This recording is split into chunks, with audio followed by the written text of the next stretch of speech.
The Fed has been trying to create the illusion that inflation is an issue. The guys from the hard money camp also maintain that inflation is an issue, and to a point they are right. Their definition of inflation is an increase in the money supply. The Fed, on the other hand, defines inflation as an increase in prices. The real definition of inflation is an increase in the money supply. Rising prices are just the symptom of the disease.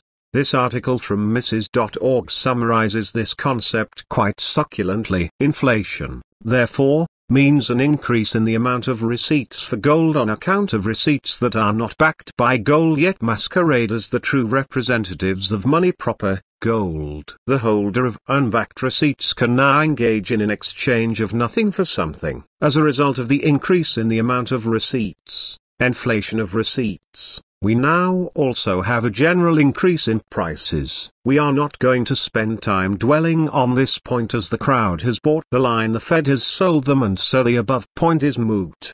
This article will focus on the price factor and not money supply factor. In numerous articles published over the last 20 months, we stated that Fed would be playing with fire if they raised interest rates, as this economic recovery is based on hot money. We went on to state that if they raised rates, it would be a temporary ploy to buy them more wiggle room. Yellen recently confirmed that the Fed's hawkish bias might be coming to an end. She acknowledged that inflation was below the central bank's target of 2%. Yellen, as she has in other statements recently, told lawmakers that she expects low inflation to be transitory. Temporary factors appear to be at work. It's premature to reach the judgment that we're not on the path to 2% inflation over the next couple of years, Yellen said. As we indicate in our statement, it's something we're watching very closely, considering risks around the inflation outlook.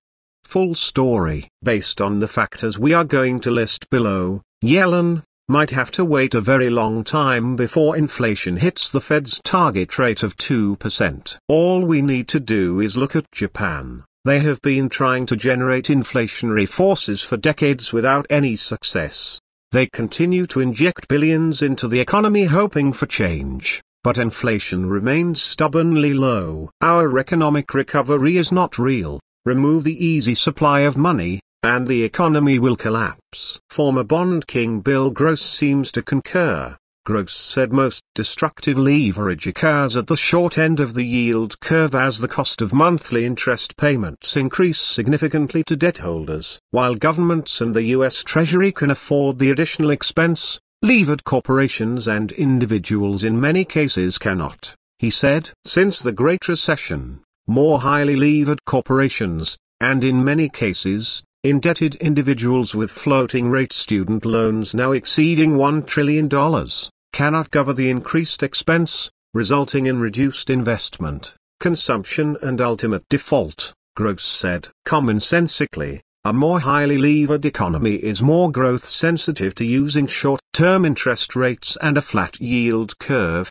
which historically has coincided with the onset of a recession, he said. Yahoo! In inflation was an issue, central bankers worldwide would be raising rates. Instead, we find that many of them are lowering rates. Bodge stated that they had no intention of raising rates in the near future. The Bank of Japan's policy meeting ended Thursday with no change to its injections of trillions of yen, hundreds of billions of dollars, into the economy each year through government bond purchases. The BOD said in a statement that it forecasts inflation at 1.1% in 2017, below its 2% target, and also its earlier outlook for a 1.4% rise in the consumer price index. But while central banks in Europe and the US begin winding back stimulus measures taken to counter the fallout from the global financial crisis, Kuroda has said the BOJ will persist until it can achieve its inflation target,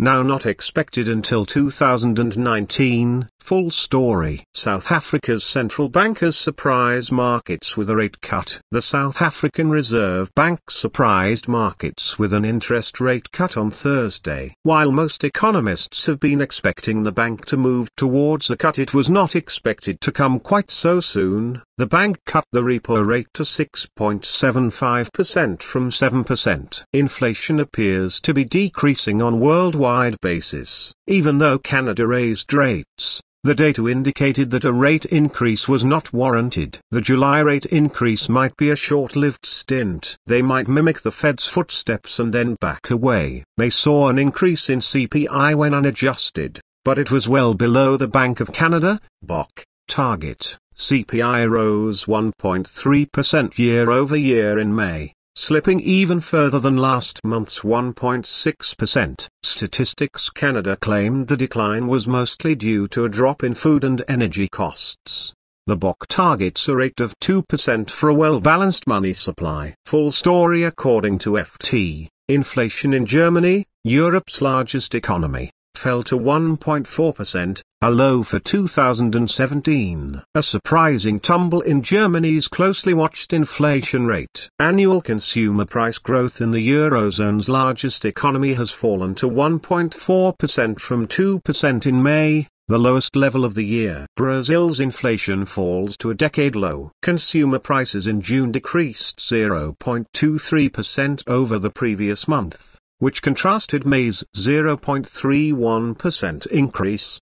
The drop came on the back of falls in a number of categories across the index, including lower prices for housing, transport, and food and beverages. Inflation continued to drop in June, falling to an over-decade low of 3.0%. May, 3.6%. The result was below the central bank's target range of 4.5% plus, minus 2.0 percentage points, and is good news for the battered economy. The sharp fall will give the central bank space to continue with its easing cycle to support a recovery and should help support household spending. Full story. Credit Suisse goes on to state that global inflation risks remain low in the following article. Global inflation trends remain quite benign. In most of the major advanced economies, headline inflation peaked in the first quarter once the positive base effects from energy price developments had faded. In the major emerging markets, inflation is also mostly in decline, with the recovery of their currencies combined with still weak domestic demand the most important drivers in countries such as Russia and Brazil. Looking ahead, we see good reason for this benign global environment of relatively low inflation to last for longer. Why are these central bankers not running out and raising rates? These countries cannot play with fire. Their currency is not the world's reserve currency, so they have limited room to maneuver. They are not going to risk a recession when they are fully aware this economic recovery is an illusion. Remove the cash infusions, and the economies of the world will collapse. Take a look at the US retail sector. The entire sector is imploding due to players like Amazon that continue to push prices lower and lower. Bloomberg estimates that 8,640 stores are set to close by year-end. We think this estimate might be conservative and that the final tally could be north of 9,000. Extrapolating out to the full year, there could be 8,640 store closings in 2017, Buss said. That would be higher than the 2008 peak of about 6,200. Retail defaults are contributing to the trend. Payless is closing 400 stores as part of a bankruptcy plan announced on Tuesday. The mammoth chain had roughly 4,000 locations and 22,000 employees, more than it needs to handle sluggish demand. With Amazon's purchase of Whole Foods and Lidl's entry into the US market, a massive grocery war is underway. This price war will trigger another set of deflationary forces. Lidl has stated that they would price groceries up to 50% below US rivals. This is the right time for us to enter the United States, Brendan Proctor, Chief Executive Officer for Lidl US, told Reuters at a media event in New York late on Tuesday. We are confident in our model. We adapt quickly, so it's not about whether a market works for us but really about what we will do to make it work. Aldi, the other German company that has been here for some time, already offers prices that are below Walmart's prices. The upside here is that the consumer gets good priced lower than those at Walmart, but the quality is far superior. Analysts estimate that by 2020 Lidl will have over 300 stores in the US. Aldi already has 1,600 stores in over 35 states, plans to open another 900 stores within the next 5 years. Aldi and Lidl are a formidable duo. They have already sent shockwaves through Britain's grocery retail market, hurting old-timers such as Tesco plc and the Asda supermarket chain. Artificial intelligence, AI, and technological breakthroughs will continue to drive prices lower. Look at how much pricing power the consumer has today compared to a decade ago. This trend will continue to gain traction. There is another factor: the velocity of M2 money stock. It indicates that inflation is not an issue. The velocity of M2 money stock in the US has been plunging for years and shows no signs of letting up. If inflation were an issue, the velocity of M2 would be trending upwards and not downwards. We will examine this in more detail in a follow-up article. Bonds should have continued to plunge, but notice that bonds bottomed in April and have started to trend higher. After the July rate hike, bonds should have taken out their April lows, but they did not. Instead, they went on to put in a series of higher lows. Higher lows are usually indicative of higher prices. Furthermore, the stock market hardly reacted to the last rate hike. After a very mild reaction, it has continued to trend higher. We tend to focus more on the technical and psychological outlook, and both are indicating that inflation is still not an issue. The gold market is also indicating that inflation is not an issue. Last July gold traded past $1,400. At that time rates were lower and the US dollar was trading at higher levels. But today rates are higher today, and the dollar is trading lower than it was in 2016, but gold instead trading at or above $1,400 can't even trade above $1,300 for sustained period. Conclusion: the psychological factor does not support higher prices. The economy is not doing well as the consumer is not spending wildly. Consumer confidence is increasing, but consumer spending is not marching in tandem with consumer confidence. Income growth is weak. The rise in incomes and net worth has primarily benefited high-income and high-net-worth households. These are the same individuals that have the most money invested in the stock market, which has tripled since its March 2009 lows. We have listed a plethora of factors that illustrate that inflation is not an issue, at least not yet. Even James Bullard,